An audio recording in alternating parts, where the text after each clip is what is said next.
Only a few lived to tell the tale.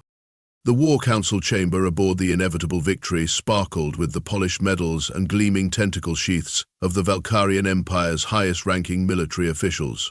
The room hummed with anticipation as Grand Admiral Zix Plorb strode to the central podium, his 7-foot frame imposing even among his species. His ceremonial cape billowed dramatically behind him, thanks to the personal wind machine he'd had installed beneath the floor grates. "Gentle beings of the glorious Valkyrian War Council," Zix Plorb began, his voice modulator set to impressively booming mode. "Today marks the beginning of the most magnificent conquest in our 8,000-year history." A holographic display of a small blue-green planet materialized above the council table.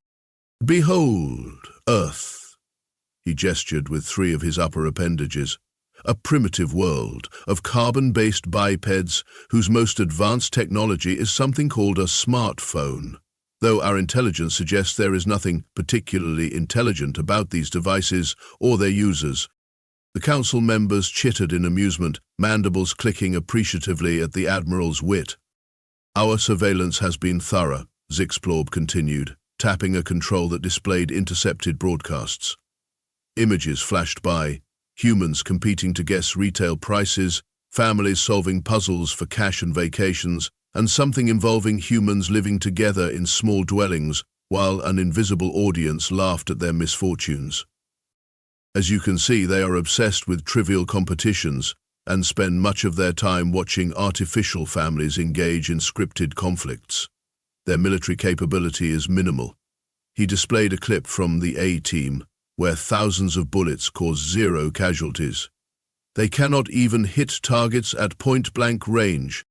Supreme General Kavoth raised a cautious appendage. "When was this intelligence gathered, Admiral?" "The bulk of our most reliable data comes from the Earth time period known as the 1980s, Zix Plorb answered dismissively. "A particularly rich cultural era, I'm told. We've supplemented with some signals from the 90s, but honestly it's all very consistent." No one mentioned that this made the intelligence at least 30 years outdated. "The invasion fleet is primed and ready," the Admiral continued. 10,000 ships carrying our most elite warriors. Earth will fall within hours of first contact. Their outdated weapons will be useless against our quantum shields. Their primitive communications will be silenced by our neural disruptors. Their leaders will bow before Emperor Zlordras. By dinner time. The council chamber erupted in tentacle-thumping applause. Meanwhile, aboard the scout ship Minor Inconvenience, Lieutenant Kuritz was trying very hard not to vomit into his respiratory filter.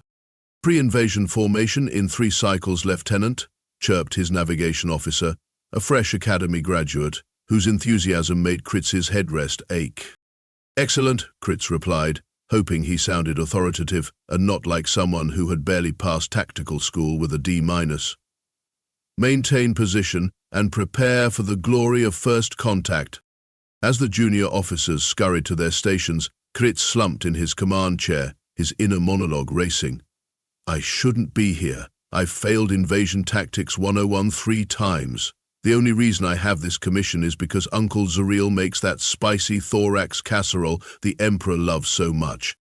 He stared at the view screen, watching as the massive Valkyrian armada arranged itself in what the Emperor had insisted would be the most intimidating formation in galactic history, the exact likeness of Emperor Zlur's face. "Isn't this a bit obvious?" Kritz had dared to ask during the briefing. "Won't they see us coming from several light-years away?" Admiral Zix Plorb had fixed all 3 of his primary eyes on Kuritz. "It's called psychological warfare, Lieutenant. Perhaps you'd have learned that if you spent more time studying and less time playing Galactic Destroyer 9 in the barracks." So here they were, 10,000 warships meticulously positioned to form the Emperor's jowly face, complete with his ceremonial eye ridge piercings, emerging from hyperspace in Earth's solar system. "Formation complete, sir," announced the communications officer. "The Emperor's nostril ducts are perfectly aligned." "Wonderful," Kuritz muttered. "Open a channel to Earth. Let's announce our arrival and the beginning of their enslavement."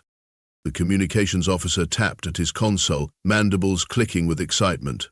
"Channel open, sir. Broadcasting on all Earth frequencies."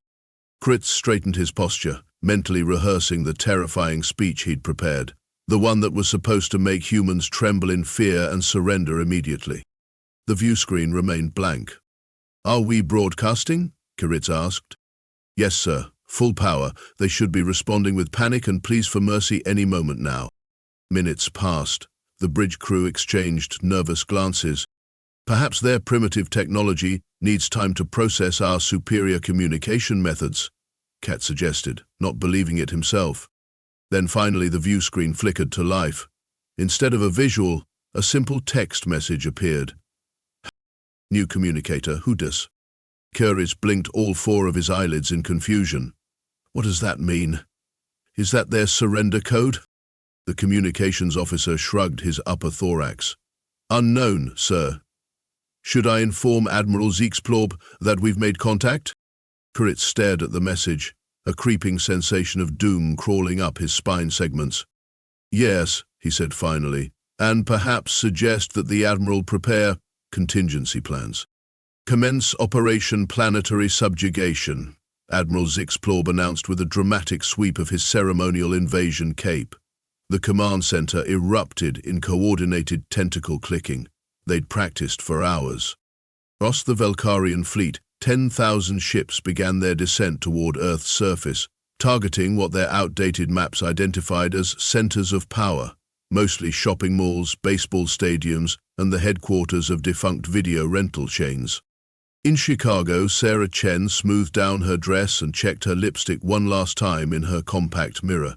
After 6 months of messaging on the dating app, she was finally meeting Dave in person.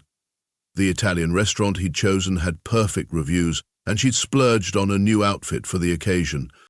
As she rounded the corner to the restaurant, she spotted a tall, broad-shouldered man with kind eyes, checking his watch nervously. That had to be Dave. "Sarah?" he asked, breaking into a smile when she approached. "In the flesh," she replied.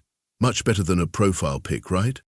Before Dave could answer, a shadow passed overhead, followed by another and another. They looked up to see dozens of metallic objects hovering above the Chicago skyline. Dave sighed. "Seriously? Tonight of all nights?" Sarah squinted at the ships. "Is this one of those drone light shows for some product launch?" "Probably," Dave grumbled. "Last month it was Netflix, before that it was Tesla. These marketing stunts are getting out of hand." A woman at a nearby table pulled out her phone, aiming it at the sky. "This UFO flash mob is lit, going straight on my Insta." "Should we still get our table?" Sarah asked, trying not to feel like their perfect evening was already derailing. "Absolutely," Dave said firmly. "I've been waiting too long to meet you to let some viral marketing campaign get in the way." Aboard the inevitable Victory, Admiral Zixplob watched with satisfaction as the invasion fleet positioned itself above Earth's major population centers. "Begin Phase 2 system infiltration," he commanded. "Deploy the quantum infiltration protocols, access their primitive defense networks, and render them useless." "Deploying infiltration code now, Admiral," reported Chief Technology Infiltrator Glob. His appendages danced across the binaural interface. "Their systems are surprisingly open, no quantum encryption, barely any firewalls. This is even easier than expected." What Glob failed to realize was that instead of accessing military networks, they had connected to the public internet. "Sir," Glob announced proudly, "we've successfully penetrated Earth's global information system. They call it the Internet." "Excellent. What defensive capabilities have you disabled?" Glob's mandibles clicked in confusion. "Well, none yet, but I've gained access to something called social media and millions of devices called smartphones. I'm downloading their data now." Lieutenant Kritz watched in horror as his ship's control systems began behaving erratically. Flashing windows appeared on all screens, and strange sounds emanated from the communication speakers. "Sir," his technology officer reported, "our systems are being bombarded with something called cookies and requests to accept terms and conditions, and there's a persistent message asking if we wish to extend our vehicle's warranty." "Ignore it. Focus on the mission," Kritz ordered. just as his main view screen was overtaken by an advertisement for single Earth females in his area. "The system is requesting verification that we're not robots," the officer continued, panic edging into his voice. "It keeps showing images and asking us to identify traffic lights and crosswalks. But, sir, we don't know what these Earth objects look like." Carrots jabbed desperately at the screen. "Just guess." 3 incorrect attempts later, their ship was locked out completely, hovering uselessly above a Walmart parking lot. Back at Valkyrian Fleet Command, reports of system failures were flooding in. "Admiral," a communications officer reported, "Fleet Group 7 reports their navigation systems have begun an automatic update. Estimated completion time, 47 Earth hours. Battle Group 3 is stuck in an endless redirect loop between something called BuzzFeed and YouTube," added another. The Psychological Warfare Division tried to broadcast terror-inducing messages, but they're being auto-translated through something called Google Translate and coming out as nonsensical jingles, a third officer reported. Zixplor's color changed from authoritative purple to enraged magenta. "This is impossible. They're primitives." "Sir," reported the tactical officer, voice quavering, "Earth's actual military response is surprisingly coordinated. They've scrambled aircraft that are targeting our ships with precision. They appear to have been expecting us." On the main view screen, Earth news channels were broadcasting live footage of the invasion. To Zexplor's horror, humans weren't running in terror as predicted. Many were filming with their phones. Some were setting up lawn chairs for a better view. One group had started a tailgate party beneath a hovering Valkyrian dreadnought. "This can't be happening," Zexplor muttered. "Where is the panic, the submission, the begging for mercy?" Second Wave Commander Vrex approached cautiously. "Sir, I recommend we escalate to psychological warfare. Our research shows humans are susceptible to fear tactics. I propose we broadcast our most terrifying threats across their planet." "Do it," Zexplor ordered. "Make them tremble." 20 minutes later, Vrex returned, appendages twisted in embarrassment. "Sir, we've broadcast our threat messages, but..." "But what? Speak, Commander." "There seems to be a software issue. Our terror speech has been processed through Earth's content algorithms and, well..." Zixplor pulled up a broadcast from Earth. To his horror, a clip was going viral of their death threat, but with an upbeat electronic dance beat added. Humans were dancing to it, in what Earth News was calling the newest TikTok challenge. "What is happening?" the Admiral roared. "Sir," the communications officer reported, shoulders hunched in fear, "analysis suggests that humans are vibing with our death threats." "Vibing? What does that even mean?" Zixplorb screamed, his ceremonial cape billowing chaotically as his personal wind machine short-circuited from his rage. In the chaos, no one noticed the intelligence officer quietly updating their assessment of Earth's threat level from mostly harmless to approach with extreme caution. 3 weeks into what was supposed to be a 6-hour conquest, the Valkyrian invasion had become the galaxy's most expensive practical joke. Their once magnificent fleet was reduced to a scattered collection of malfunctioning ships. Some were stranded in Earth's orbit, endlessly buffering cat videos. Others had crash-landed in embarrassing locations. One dreadnought was now the centerpiece of a mini golf course in Florida, its quantum cannon repurposed as the final hole. Lieutenant Kritz had established what he told himself was a strategic observation post inside a Walmart supercenter in suburban Chicago.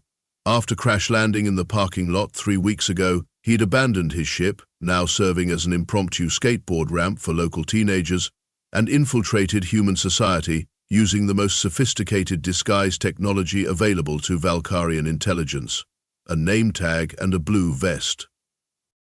"No, ma'am, I cannot accept this return without a receipt," Kiritz explained to an irate customer, using his human voice modulator, "even if you are, as you claim, a platinum-level shopper who knows the manager personally." The woman huffed. "I want to speak to your supervisor." Kiritz maintained perfect composure, After surviving Valkyrian battle drills, where failure meant being forced to listen to the Emperor's poetry for 6 consecutive hours, dealing with angry Walmart customers was practically a vacation. "I am the supervisor on duty," he replied calmly. "As stated in the return policy, which is posted on the wall to your right, highlighted in yellow and written in text large enough to be seen from orbit, electronics cannot be returned after 30 days, especially not when they have clearly been submerged in what smells like pumpkin spice latte." The woman stomped away, muttering threats about 1-star reviews. His co-worker Bethany nudged him. "Dude, you're like supernaturally good at this. Most people crack after a week at the customer service desk." And Kritz shrugged his carefully practiced human shrug. "In my country, customer service is considered military training." "Canada is intense," Bethany replied, completely buying his cover story. Across town, the headquarters of Dronejackers, a collective of teenage hackers operating from a basement, was celebrating another successful mission. "Order up," announced Jaden, their 16-year-old leader, as a reprogrammed Valkyrian surveillance drone hovered through the basement window, carrying bags from Chipotle. "That's 3 burrito bowls, extra guac, 1 quesadilla, and a kid's meal." "The delivery range on these things is amazing," said Zoe, the group's coding prodigy, as she updated their app. "We've got over 200 alien drones in the network now. Average delivery time is down to 12 minutes. Their phone pinged with a new order. "Sweet, someone's ordered Thai food to be delivered to the Pentagon. Surge pricing applies, of course." In what remained of the Valkyrian Command Center, Admiral Zexplorb was having the worst month of his 273-year career. "Give me something positive," he growled at his advisors. "Anything." "Well," ventured his tactical officer, "our precision formation flying continues to impress the humans. They've been recording it and setting it to music." "That would be encouraging," Zexplorb replied, "if those formation flights weren't supposed to be stealth attack runs." The communications officer cleared his throat, sax nervously. "About our telepathic coordination system, we've identified the problem. Human pop music operates on frequencies that interfere with our hive mind capabilities. Every time someone plays something called Taylor Swift, our troops start experiencing independent thoughts." "Independent thoughts?" Zexplorb gasped. "That's against Regulation 472. But it gets worse," added the intelligence officer. "Our bioscanners can't distinguish between humans and these objects called mannequins. 3 battalion commanders spent 14 hours negotiating surrender terms with the formal wear department at Macy's." The admiral collapsed into his hover throne. "The Emperor demands daily progress reports. What am I supposed to tell him, that we're being defeated by retail displays and catchy tunes?" A shadow fell across the command center as the doors slid open to reveal a figure in midnight black armor, bristling with weapons and trailing an impressively long cape. "You will tell the Emperor nothing," growled a voice that made even the bravest officers' exoskeletons rattle. "I will deliver the report myself." "Drax the Merciless," Zexplorb whispered, recognizing the Emperor's personal assassin and fixer. Drax surveyed the command center with glowing red eyes. "The Emperor is displeased. I have been sent to assume control of this operation and ensure Earth's swift subjugation through any means necessary." He stepped forward dramatically, his boot landing on a maintenance rake that someone had carelessly left on the floor. The handle swung up with incredible speed, smacking Drax directly in his fearsome faceplate. He staggered backward, tripped over his own cape, and collapsed unconscious to the floor with a resounding clang. The medical officer scurried over and scanned him. "He'll be fine in about 8 hours, mild concussion." Zexplorb stared at the ceiling. "Perfect. Just perfect." Back at Walmart, Kritz was restocking the customer service desk with complaint forms when a familiar face appeared. "Excuse me," said the woman. "Do you sell portable phone chargers? My date is running late and I'm down to 2% battery." Kritz recognized her immediately as one of the humans from the restaurant on Invasion Day. "Aisle 7, electronic accessories," he replied automatically, then added, "Rough date night?" She laughed. "Another one? I'm Sarah, by the way." "Kevin," he replied, quickly adjusting his name tag that read Kurtz from planet Velka in what he thought was cleverly disguised alien script. "You're not from around here, are you, Kevin?" Sarah asked, studying his slightly too blue complexion. "Canada," Kurtz replied, using his pre-planned cover story. "Northern Canada, very northern, where the moose are. That explains the accent and the formality, and why you wear long sleeves in summer," Sarah nodded. "My grandmother was Canadian. You guys are so polite." Over the next 2 weeks, Sarah became a regular visitor to the Walmart. Kurtz found himself looking forward to their conversations, where he tried to understand humanity through her explanations. "So this weekend concept," he asked during her 5th visit, "you just stop working for 2 consecutive days without punishment?" "That's the idea, though I usually pick up extra shifts at the hospital. I'm in my residency, doctor training," she explained. "You heal the sick? Such compassion would be considered a weakness in Vancouver." Sarah raised an eyebrow. "Vancouver sounds intense. Hey, I'm grabbing coffee after my shift. Want to join? You can tell me more about your weird..." Kurtz felt his secondary heart flutter. I would enjoy that cultural exchange. The Valkyrian War Council had assembled for their weekly catastrophe assessment. The holographic display showed their fleet's strength reduced by exactly half. "How?" Emperor Zerk's projection demanded. "How have these primitives destroyed 5,000 of our most advanced warships in just 3 weeks?" Admiral Zixplorb consulted his datapad. "Based on our analysis, Your Magnificence, it appears most of our losses occurred on what the humans refer to as Monday." "What is this Monday, some kind of superweapon?" the Emperor asked. "As far as we can determine," Zixplorb replied glumly, "it's just the first day of their work week." Drax the Merciless stormed into the intelligence archives aboard the inevitable Victory, terrifying the archivists who weren't used to seeing the Emperor's personal assassin in their normally quiet domain. His concussion had healed, but his pride remained severely bruised. "Show me the original invasion order," Drax demanded. "Something isn't right about this mission."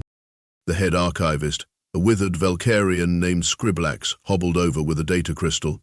"Here it is, sir. The Imperial Conquest Directive 42763B, authorized by Emperor Zla himself." Drax inserted the crystal into his armor's data port. His eyes narrowed as he scanned the information. "This says we're supposed to invade Mirth." "Mirth, yes," Scriblax confirmed, pulling up a holographic star chart. "A pleasure planet in the Giglac system, known for its comedy clubs and vacation resorts. The Emperor wanted it for his summer palace." "Then why are we at Earth?" Drax roared. Scriblax's exoskeleton paled. "Let me check the cross-reception files." He scurried to another terminal and pulled up a series of documents. "Oh dear, it appears there was a clerical error. An intelligence officer filed a preliminary report on Earth, categorizing it as mostly harmless, based solely on a human entertainment program called Friends." "Friends?" Drax repeated. "Yes, a chronicle of 6 humans who seemed largely incompetent at basic life tasks despite being adults. The intelligence officer concluded that humans were non-threatening and easily confused by romantic entanglements." Scriblax pulled up another file. "Unfortunately, when the invasion target selection was processed, someone mistook Earth for Mirth due to similar phonetics in the ancient Valkyrian dialect." Drax's eye implants glowed red with fury.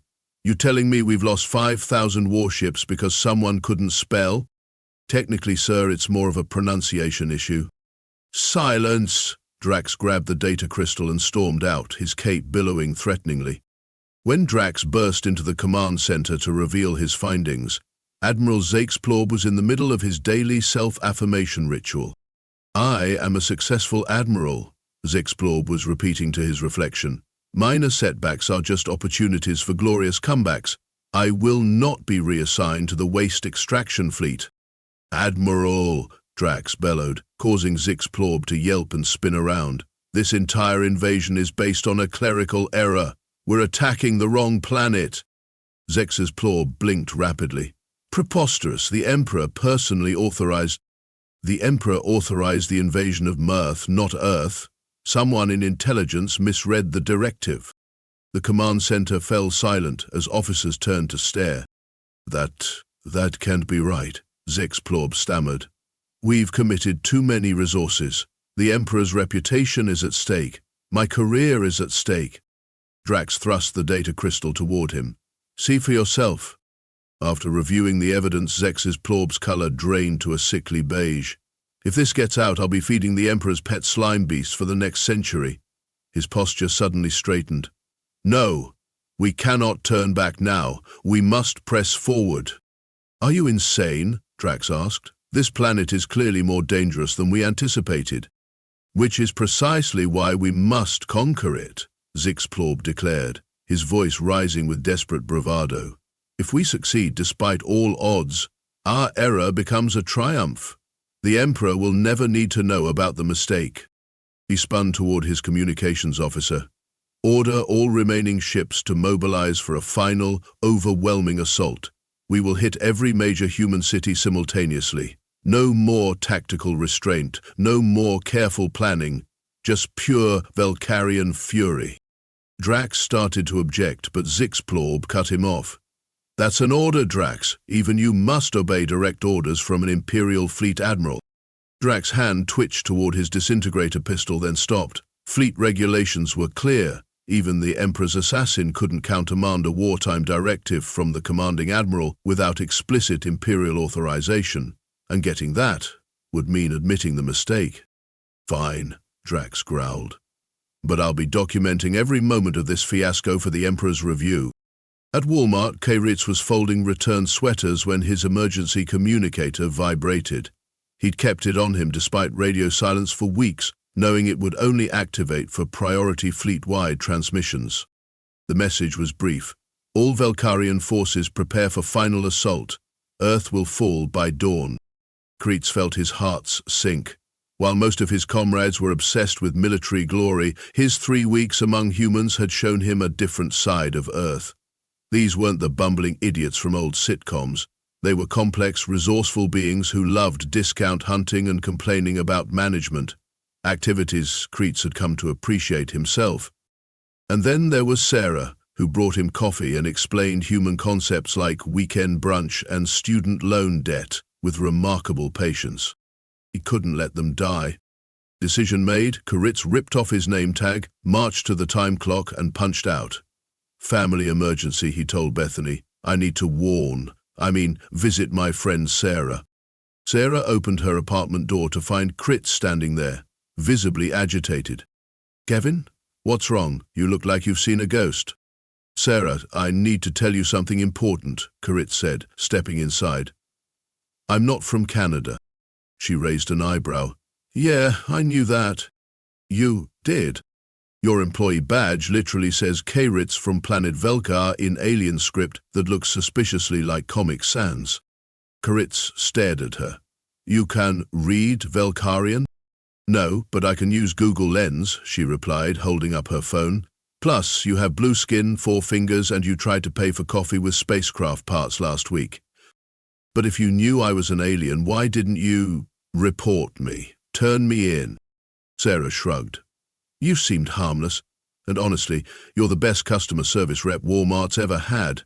It would be a crime against humanity to lose that. Sarah, this is serious. My people are planning a final attack on Earth, tonight. I had to warn you. That's sweet of you. She picked up her phone. Let me call Dave. Your date? What can he do? 20 minutes later, Dave arrived, and Sarah made introductions. Dave, this is Kairitz. Kairitz, Dave. Nice to meet you properly, Dave said, extending his hand. Though we've been tracking you since you crashed in the Walmart parking lot. Kairitz blinked. What? Dave works for Earth Defense Intelligence, Sarah explained. That's how we met. I'm the medical liaison for their Chicago office. Earth Defense Intelligence? Kairitz repeated slowly. Dave nodded. We've known about aliens for decades. We just decided to leave you all alone because, frankly, space politics sounds exhausting. All those treaties and diplomatic functions, no thanks. Karit sank onto Sarah's couch. But our intelligence said you were primitives. Your most advanced weapons are missiles and projectile.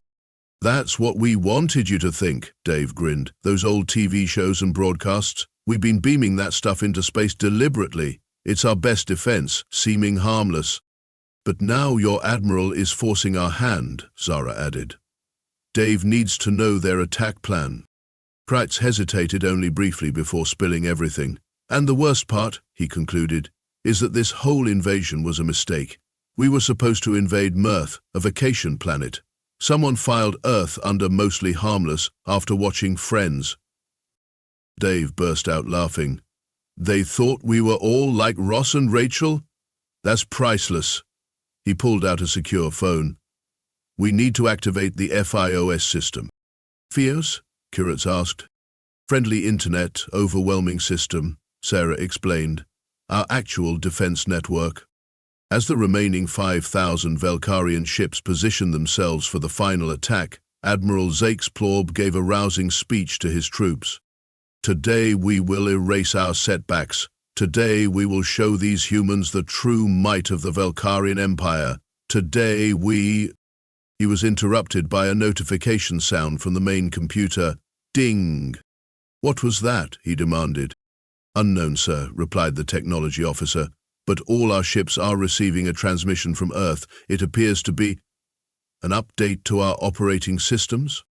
I ignore it, Zaxplorb ordered. Begin the attack sequence. Another ding, followed by another, and another.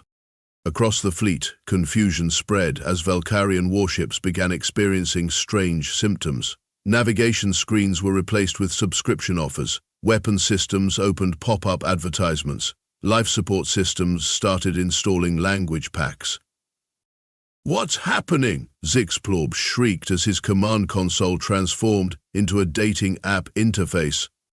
Sir, the panicked technology officer reported, the humans have somehow made our systems compatible with their internet. We're being bombarded with content.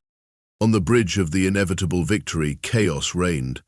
One screen displayed a quiz titled, Which Earth Vacation Spot Matches Your Personality? Another offered, Hot Singles in Your Sector. The tactical display had been replaced by an endlessly scrolling feed of food pictures. Make it stop, Zaxplorb commanded, frantically tapping at his console, which now asked if he wanted to rate his invasion experience from 1 to 5 stars. As the Admiral's desperation peaked, the final indignity arrived. Every screen on the flagship simultaneously began playing the same video. A small Earth feline knocking items off a shelf while looking directly at the camera. Status report, Zaxplorb demanded, but his officers were transfixed by the cat video, which had somehow bypassed their psychological training. Even Drax the Merciless was staring, his fearsome helmet tilted slightly in apparent amusement. The cat video ended only to immediately start again. And again, and again. Zaxplorb slumped in his command chair, defeated, as a cheerful message appeared on his personal screen. Thanks for subscribing to Catflix. Your premium membership begins today. After 3 days of digital warfare, the Velkarian invasion officially ended not with a bang, but with a notification pop-up. Your free trial of invading Earth has expired. Would you like to purchase the full version for 9999999 galactic credits? Admiral Zaxplorb stared at the message in disbelief. The Velkarian Empire does not surrender to subscription models. Unfortunately, with life support systems counting down to failure and every screen aboard the fleet playing either cat videos or endless captcha verifications, options were limited. Drax the Merciless stepped forward. I will handle the negotiations, he announced, approaching the communication console with the grim determination of someone about to perform emergency surgery on themselves. Thank you for contacting Earth Defense Customer Support, chirped a cheerful interface with a cartoon Earth wearing sunglasses. For faster service, please select from the following options. 6 hours and 37 menu selections later, Drax had successfully negotiated surrender terms that included immediate withdrawal from Earth's orbit, a non-aggression treaty, and, most crucially, the immediate appointment of an official Valkyrian ambassador to Earth. Who would volunteer for such a humiliating position? Zexplorb wondered aloud. Every officer on the command deck suddenly became fascinated with their own appendages or the ceiling tiles. Drax's fearsome mask hid what might have been his first genuine smile in centuries. I have the perfect candidate. Ambassador? Koritz repeated, staring at the official commission delivered to him in the Walmart break room. There must be some mistake. No mistake, Dave assured him, clapping him on the shoulder. You're officially the first Valkyrian ambassador to Earth. But I failed diplomatic protocol 3 times at the Academy. Which makes you perfect, Sarah explained. You've actually lived among humans successfully. Plus, as Drax made very clear in his message, nobody else wanted the job. It says my official embassy will be right here, Dave confirmed, gesturing to a recently cleared storage room behind the customer service desk. Excellent location, close to snacks and bathroom facilities. The invasion fleet leaves tomorrow, Sarah added, but Earth Defense has allowed you to remain as a diplomatic gesture.